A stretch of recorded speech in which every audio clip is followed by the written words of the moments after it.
जय श्री कृष्ण। देहिनोस्मिनेथा देहे कौमारम यौवनम जरा तथा देहांतर प्राप्ति धीरस्त्रम नामुहायति। शरीरधारी के शरीर में पहले बाल्यावस्था आती है, फिर युवावस्था आती है और फिर वृद्धावस्था आती है। तात्पर्य है कि शरीर में कभी भी एक अवस्था नहीं रहती, उसमें निरंतर परिवर्तन होता रहता है। यहाँ शरीरधारी के इस शरीर में ऐसा कहने से सिद्ध होता है कि शरीर ही अलग है और शरीर अलग है। शरीरी दृश्यता है और शरीर दृश्य है। अतः शरीर में बालकपन आदि अवस्थाओं का जो परिवर्तन है वह परिवर्तन शरीरी में नहीं है। जैसे शरीर की कुमार, युवा आदि अवस्थाएं होती हैं, ऐसे ही देहांतर की अर्थात दूसरे शरीर की प्राप्ति होती है। जैसे स्थूल शरीर बालक से जवान एवं जवान से बूढ़ा हो जाता है, तो इन अवस्थाओं के परिवर्तन को लेकर कोई शोक नहीं होता। ऐसे ही शरीरी एक शरीर से दूसरे शरीर में जाता है, तो इस विषय में भी शोक नहीं होना चाहिए। जैसे स्थूल शरीर के रहते रहते कुमार, युवा आदि अवस्थाएं होती हैं, ऐसे ही सूक्ष्म और कारण शरीर के रहते रहते देहांतर की प्राप्ति होती है। अर्थात जैसे बालकपन, जवानी आदि स्थूल शरीर की अवस्थाएं हैं, ऐसे देहांतर की प्राप्ति सूक्ष्म और कारण शरीर की अवस्था है। स्थूल शरीर के रहते रहते कुमार आदि अवस्थाओं का परिवर्तन होता है। ये तो स्थूल दृष्टि है। सूक्ष्म दृष्टि से देखा जाए तो अवस्थाओं की तरह स्थूल शरीर में भी परिवर्तन होता रहता है। बाल्यावस्था में जो शरीर था वह युवावस्था में नहीं है। वास्तव में ऐसा कोई भी क्षण नहीं है जिस क्षण में स्थूल शरीर का परिवर्तन ना होता हो। ऐसे ही सूक्ष्म और कारण शरीर में भी प्रति क्षण परिवर्तन होता रहता है, जो देहांतर रूप से स्पष्ट देखने में आता है। अब विचार ये करना है कि स्थूल शरीर का तो हमें ज्ञान होता है, पर सूक्ष्म और कारण शरीर का हमें ज्ञान नहीं होता। अतः जब सूक्ष्म और कारण शरीर का ज्ञान भी नहीं होता, तो उनके परिवर्तन का ज्ञान हमें कैसे हो सकता है? इसका उत्तर है कि जैसे स्थूल शरीर का ज्ञान उसकी अवस्थाओं को लेकर होता है, ऐसे ही सूक्ष्म और कारण शरीर का ज्ञान भी उसकी अवस्थाओं को लेकर होता है। स्थूल शरीर की जागृत, सूक्ष्म शरीर की स्वप्न और कारण शरीर की सुषुप्ति अवस्था मानी जाती है। मनुष्य अपनी बाल्यावस्था में अपने को स्वप्न में बालक देखता है, युवावस्था में स्वप्न में युवा देखता है और वृद्धावस्था में स्वप्न में वृद्ध देखता है। इससे सिद्ध हो गया कि स्थूल शरीर के साथ साथ सूक्ष्म शरीर का भी परिवर्तन होता है। ऐसे ही सुषुप्ति अवस्था बाल्यावस्था में ज्यादा होती है, युवावस्था में कम होती है और वृद्धावस्था में बहुत कम होती है। अतः इससे कारण शरीर का परिवर्तन भी सिद्ध हो गया। दूसरी बात, बाल्यावस्था और युवावस्था में नींद लेने पर शरीर और इंद्रियों में जैसी ताजगी आती है, वैसी ताजगी वृद्धावस्था में नींद लेने पर नहीं आती। अर्थात वृद्धावस्था में बाल्य और युवावस्था जैसा विश्राम नहीं मिलता। इस रीति से भी कारण शरीर का परिवर्तन सिद्ध होता है। जिसको दूसरा देवता, पशु, पक्षी आदि का शरीर मिलता है, उसको उस शरीर में मैं यही हूँ ऐसा अनुभव होता है, तो ये सूक्ष्म शरीर का परिवर्तन हो गया। ऐसे ही कारण शरीर में स्वभाव रहता है, जिसको स्थूल दृष्टि से आदत कहते हैं। वह आदत देवता की ओर होती है और पशु पक्षी आदि की ओर होती है, तो ये कारण शरीर का परिवर्तन हो गया।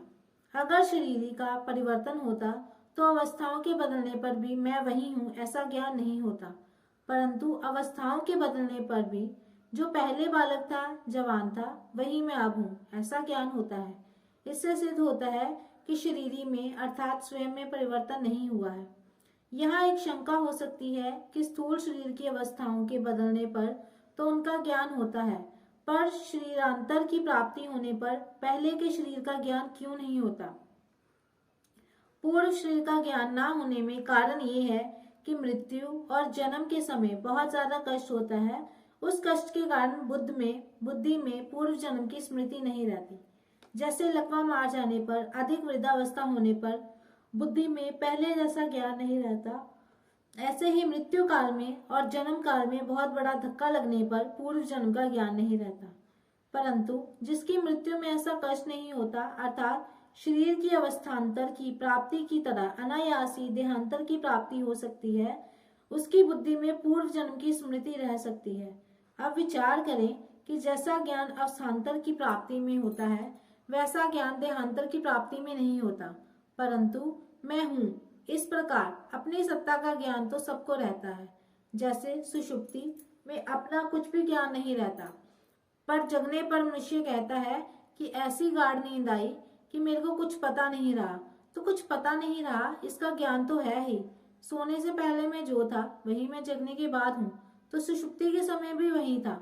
इस प्रकार अपनी सत्ता का ज्ञान अखंड रूप से निरंतर रहता है। अपनी सत्ता के अभाव का ज्ञान कभी किसी को नहीं होता।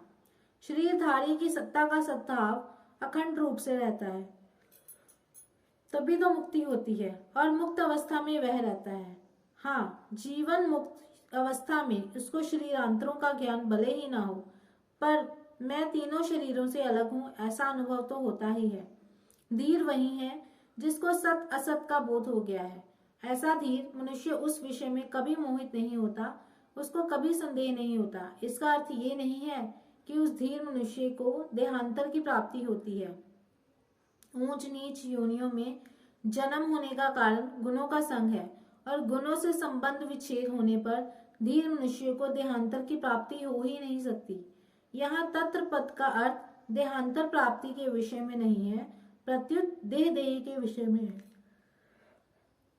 तात्पर्य है कि देह क्या है, देही क्या है, परिवर्तनशील क्या है, अपरिवर्तनशील क्या है, अनित्य क्या है, नित्य क्या है, असत्य क्या है, सत्य क्या है, विकारी क्या है, अविकारी क्या है। इस विषय में वह मोहित नहीं होता। देह और देही सर्वथा अलग हैं। इस विषय में उसको कभी मोह नहीं होता। उसको अपनी असंगता का अखंड ज्ञान रहता है। परिशिष्ट भाव, शरीर कभी एक रूप रहता ही नहीं और सत्ता कभी अनेक रूप होती ही नहीं। शरीर जन्म से पहले भी नहीं था, मरने के बाद भी नहीं रहेगा और वर्तमान में भी वह प्रतिक्षण मर रहा है। वास्तव में गर्भ में आते ही शरीर के मरने का क्रम शुरू हो जाता है। बाल्यावस्था मर जाए तो युवावस्था आ जाती है, युवावस्था मर जाए तो वृद्धावस्था आ जाती है और वृद्धावस्था मर जाए तो देहांतर अवस्था अर्थात दूसरे शरीर की प्राप्ति हो जाती है। ये सब अवस्थाएं शरीर की हैं। बाल, युवा और वृद्ध, ये तीन अवस्थाएं स्थूल शरीर की हैं और देहांतर की प्राप्ति सूक्ष्म शरीर और कारण शरीर की है। परंतु स्वरूप की चिन्मय सत्ता इन सभी अवस्थाओं से अतीत है। अवस्थाएं बदलती हैं, स्वरूप वही रहता है। इस प्रकार शरीर विभाग और सत्ता विभाग को अलग अलग जानने वाला तत्वज्ञ पुरुष कभी किसी अवस्था में भी मोहित नहीं होता। जीव अपने कर्मों का फल भोगने के लिए अनेक योनियों में जाता है, नरक और स्वर्ग में जाता है। ऐसा कहने मात्र से सिद्ध होता है कि 84 लाख योनियां छूट जाती हैं, स्वर्ग और नरक छूट जाते हैं, पर स्वयं वही रहता है। योनियां बदलती हैं, जीव नहीं बदलता, जीव एक रहता है। तभी तो वह अनेक योनियों में अनेक लोकों में जाता है। जो अनेक योनियों में जाता है वह स्वयं किसी के साथ लिप्त नहीं होता, कभी नहीं फंसता। अगर वह लिप्त हो जाए, फंस जाए, तो फिर 84 लाख योनियों को कौन भोगेगा? स्वर्ग और नरक में कौन जाएगा? मुक्त कौन होगा? जन्मना और मरना हमारा धर्म नहीं है, प्रत्युत शरीर का धर्म है। हमारी आयु अनादि और अनंत है, जिसके अंतर्गत अनेक शरीर उत्पन्न होते और मरते रहते हैं। जैसे हम अनेक वस्त्र बदलते रहते हैं, पर वस्त्र बदलने पर हम नहीं बदलते, प्रत्युत वे के वे ही रहते हैं। ऐसे ही अनेक योनियों में जाने पर भी हमारी सत्ता नित्य निरंतर ज्यों की त्यों रहती है। तात्पर्य है कि हमारी स्वतंत्रता और असंगता स्वतः सिद्ध है। हमारा जीवन किसी एक शरीर के अधीन नहीं है। असंग होने के कारण ही हम अनेक शरीरों में जाने पर भी वहीं रहते हैं, पर शरीर के साथ संग मान लेने के कारण हम अनेकों शरीर को धारण करते हैं। माना हुआ संग तो टिकता नहीं है, पर हम नया नया संग पकड़ते रहते हैं। अगर नया संग ना पकड़े तो मुक्ति स्वाधीनता स्वतः सिद्ध है।